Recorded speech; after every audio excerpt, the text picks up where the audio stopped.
যার ওপর অস্কার তো বলে যে সে 20টি চক্কর পূর্ণ করেছে, কিন্তু নিং রং রংকে জিজ্ঞাসা করার সময় অস্কার নিজেই আগে কথা বলে এটি বলে দেয় যে হ্যাঁ, সেও পূর্ণ করেছে।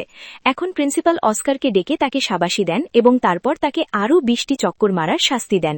এটি শুনে অস্কারের খারাপ তো লাগে, কিন্তু সে তার টিচারের কথা অমান্য করতে পারছিল না, যে কারণে সে আবার চক্কর মারতে চলে যায়।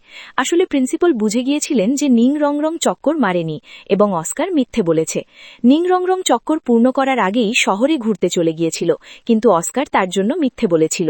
নিং রং রঙের ওপরও প্রিন্সিপাল রেগে যান এবং তার উপর চিৎকার করেন।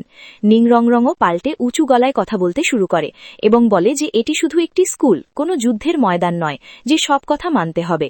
আসলে নিং রং রঙের ট্রাইব অনেক বড় এবং শক্তিশালী ছিল, যে কারণে সে সবসময় অহংকার করত এবং সবার সাথে উল্টোপাল্টা ব্যবহার করত।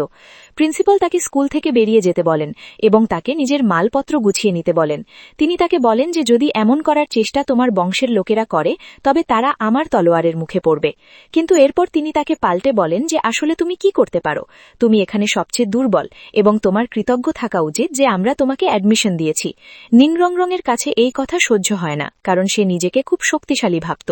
কিন্তু যখন সে তার পাশে দাঁড়িয়ে থাকা মোটু, জু জু ছিং এবং তাংশেনকে দেখে, তখন সে নিজেও নিজেকে কিছুটা দুর্বল অনুভব করতে থাকে।